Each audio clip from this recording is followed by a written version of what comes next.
they all showed up for you. Oh, please sit down, please. So who knows the possibility of a dream better than those who traveled miles just to find it? I've seen it over and over again in my community college students, immigrants and refugees, first-generation Americans who take nothing for granted. They show up, they don't complain, and they only ask for one thing in return: the chance to work hard and build a good life for themselves and for their families. That's the promise of America.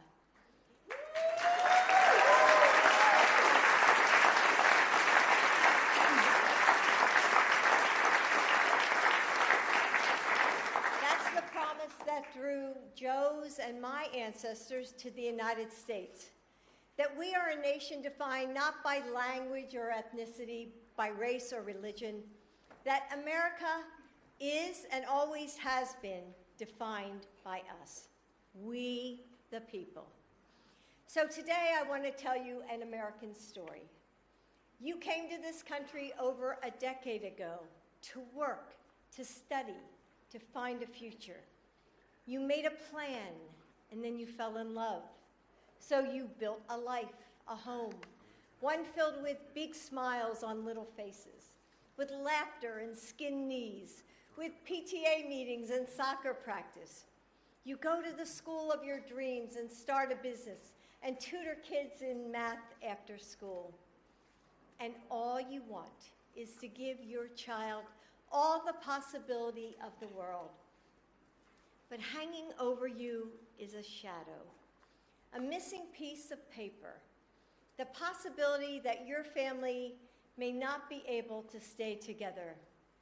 It's a story that too many families all across the country live every day.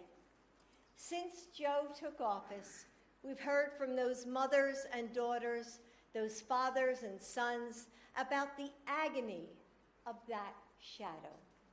So Joe is doing what he always does, leading the way with compassion and experience.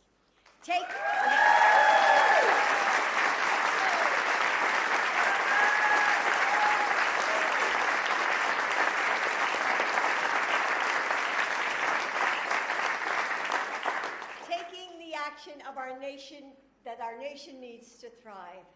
Today, Joe is helping our country continue reaching for the dream of America. With our different backgrounds and beliefs, each of us makes our nation and remakes it in big ways and small ones. We are millions of individuals that add up to something so much bigger than any one of us. And that's what Joe is doing today for all of us. For the communities that are stronger because of the immigrants who call them home. For the thousands of families who have added their bright and beautiful threads to our American tapestry. For those mothers and husbands and dreamers who have waited so long, worked so hard, and given so much. For people like Javier, who was able to pursue his dream of being a nurse thanks to DACA.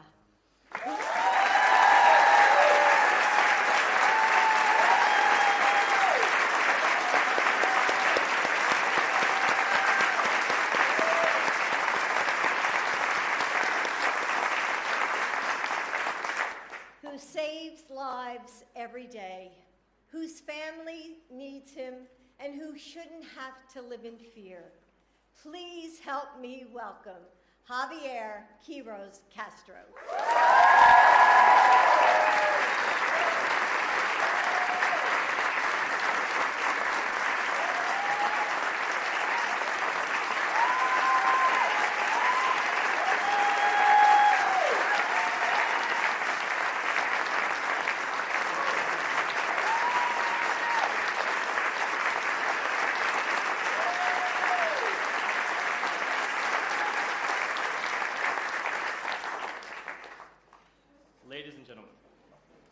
My name is Javier Quiroz Castro. My resilient parents brought me to this country to give me a chance at a better future. when I was just 3 years old. I am a dreamer. Growing up undocumented was not easy. Like thousands of other immigrants, my parents endured hard labor in order to provide for the family. They are a symbol of the American dream, and they helped me with my dream, which was higher education. Now I have a beautiful wife, Haley,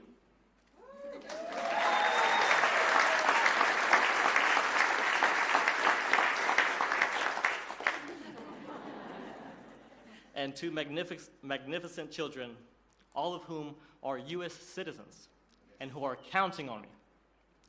Thanks to the DACA program, by the way, created by then Vice President Biden, I was able to become a registered nurse. I have a Bachelor of Science in Nursing from Lipscomb University in Nashville, Tennessee. I now have the privilege to work for Houston Methodist, the largest, the #1 hospital system in all of Texas. Being a nurse has allowed me to give back to my community while supporting my family, especially during the pandemic. I helped take care of patients in our COVID-19 critical care unit. Saving American lives was only possible because of DACA. It allowed me to live and work and build a family in the only country I have ever known and loved. I stand before you today, filled with hope and gratitude, because it is a privilege to personally thank President Biden for delivering on his promise to protect American families like mine.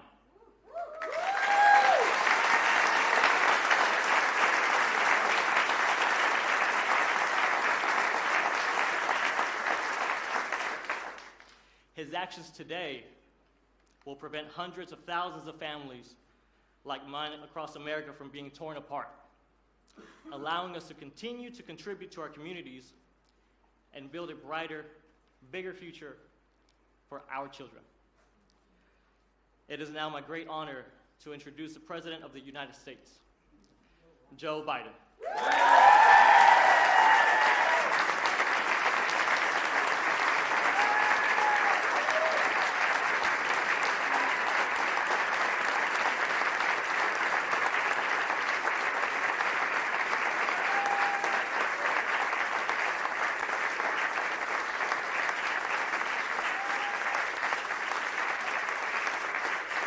Javier, thank you.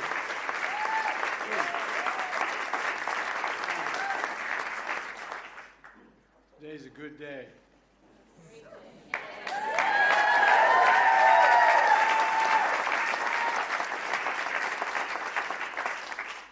First bill I introduced when I was president, an immigration bill that included this provision, but it never got off the ground.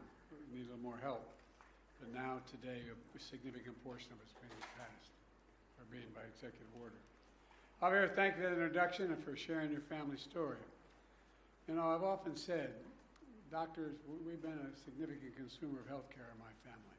Spent a lot of time in hospitals for our family, anyway. And I always said that doctors let you live, nurses make you want to live. Not a joke. A lot of time in ICU, a lot of time with my son, a lot of time. And, you know, if there's any angels in heaven, they're all nurses, men and women, not a joke.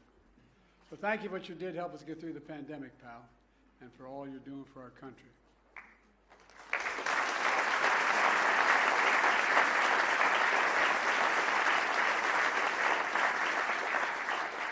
My name is Joe Biden. I'm Jill Biden's husband. Thanks to all the members of Congress and Homeland Security Secretary. I'm not sure I'm going to introduce you all the way. But all kidding aside, Secretary Mayorkas, as well as Secretary Becerra and advocates and families for law enforcement, faith leaders, everybody who's here. 2 weeks ago, I did what Republicans in Congress refused to do. I took action to secure our border. That included restricting unlawful crossings at our southern border, making decisions on asylum more quickly, and so much more. And so far it's working. Since we implemented my order, encounters have dropped 25% at the border. And we're seeing the lowest number we've seen in a long time. But folks, we took this step after the bipartisan agreement one of the most conservative Republican senators had helped work through in over a 4 or 5 week period. The strongest bipartisan security agreement that's ever been seen. But we were about to move forward when Republicans walked away from the deal for the most pathetic and petty of reasons. Donald Trump got on the phone literally and started, and the press can confirm this, and calling senators saying, don't go ahead and do this. Don't support this legislation that had bipartisan support. And when you ask why, he said it would hurt him politically and help me instead. So much for Republicans caring about the border. I also know many people in this room also had concerns about the steps I'd taken. I heard and respected from many of you and many people behind me of the concerns you felt as President I had to take these actions. Every nation must secure its borders, just that simple. And if Trump and the Republicans wouldn't do it, working with me, then I would do it on my own, and I did. At the time I took these steps to secure the border, I also said that I would move to fix problems that made our immigration system unfair, unjust, and provisions that simply made it no sense at all. Specifically, steps that will be good for dreamers, married couples, and for Americans. That's why we're here today. A few days ago, we marked the 12th anniversary of taking care of dreamers that President Obama and I put in place. There are a few of these immigration areas that have had most positive impact and gotten more support from the American people across the board. These young people known as dreamers, Hispanics, South Asians, and more, who came to America as children, only know America as their home, have been able to live and learn out of the shadows. So many of them have graduated from high school and college and are starting families on their own, building successful careers, serving our nation in uniform, and so much more. We're much better and stronger nation because of dreamers like Javier, who just introduced me. So today I'm announcing new measures to clarify and speed up work visas to help people, including dreamers, who have graduated from U.S. colleges and universities, landed jobs in high-demand, high-skilled professions that we need to have to grow to see our economy grow. That's the right thing to do.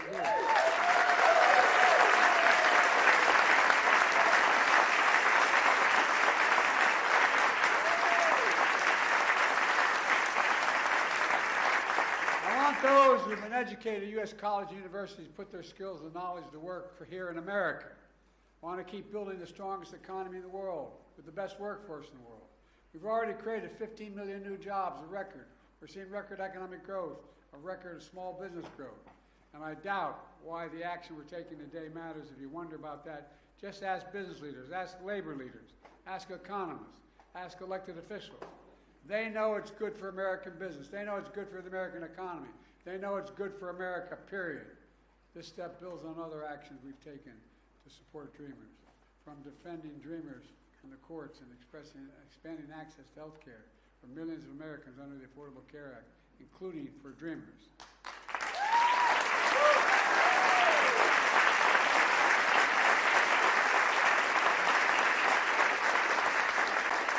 The second action I'm announcing today is about keeping families together. My dad used to have an expression. He said, Joey, family's about the beginning, middle, and the end. About keeping couples together who are married, where one spouse is a U.S. citizen, the other is undocumented. They've been living in the United States for at least 10 years. These couples have been raising families, sending their kids to church and school, paying taxes, contributing to our country for 10 years or more. Matter of fact, the average time they've spent here is 23 years, people who are affected today. But living in the United States all this time with fear and uncertainty.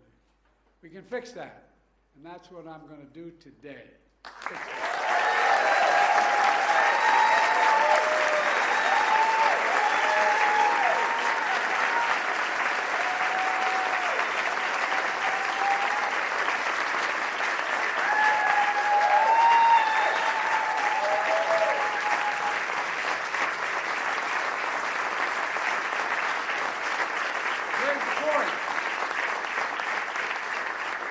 require any fundamental change in our immigration law.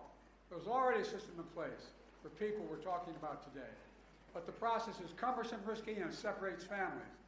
Under the current process, undocumented spouses of U.S. citizens must go back to their home country, for example, Mexico, for example, fill out paperwork, obtain long-term legal status.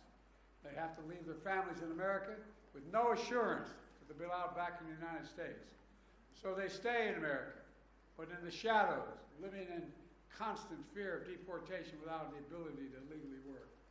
All this, even though under the law today, they are eligible for long-term legal status. Today I'm announcing a common sense fix to streamline the process for obtaining legal status for immigrants married, to American citizens who lived here for a long time. For those wives or husbands and their children who have lived in America for a decade or more but are undocumented, this action will allow them to file paperwork for legal status in the United States, allow them to work while they remain with their families in the United States. Let's be clear, this action still requires undocumented spouses to file all required legal paperwork to remain in the United States. It requires them to pass a criminal background check, and it doesn't apply to anyone trying to come here today.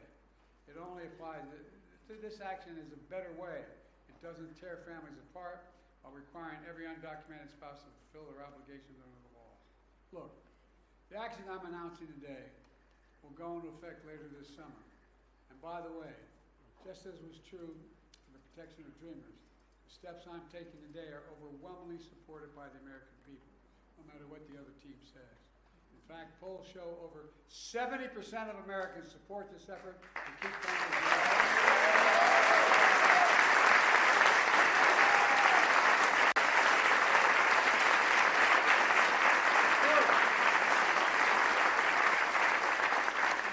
Simple. It embraces the American principle that we should keep families together. In 2013, President Obama and I took a similar action to allow undocumented spouses and children of America's servicemen to stay together while they apply for legal status in America. Servicemen protecting our nation should not have to worry about keeping their families together, for God's sake. This policy has been in place for over a decade and is working well, and so will the new one. Look, let me close with this. I refuse to believe that to secure our border, we have to walk away from being in America. For that's generations have been renewed, revitalized, and refreshed by the talent, the skill, the hard work, the courage, and determination of immigrants coming to our country. Look, the Statue of Liberty is not some relic of American history.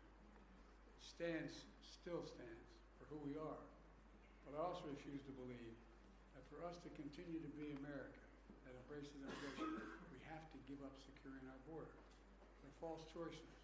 We can both secure the border and provide legal pathways to citizens. We have to acknowledge that the patience and goodwill of the American people is being tested by the fears of the border. They don't understand a lot of it.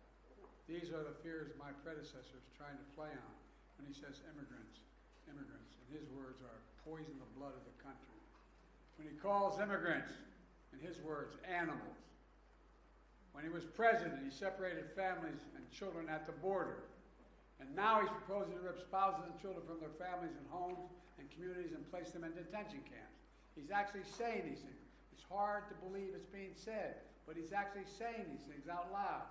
And it's outrageous. Folks, I'm not interested in playing politics with border or immigration. I'm interested in fixing it. I said it before.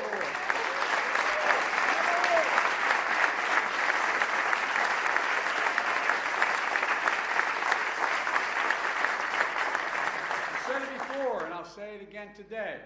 I will work with anyone to solve these problems. That's my responsibility as president. That's our responsibility as Americans.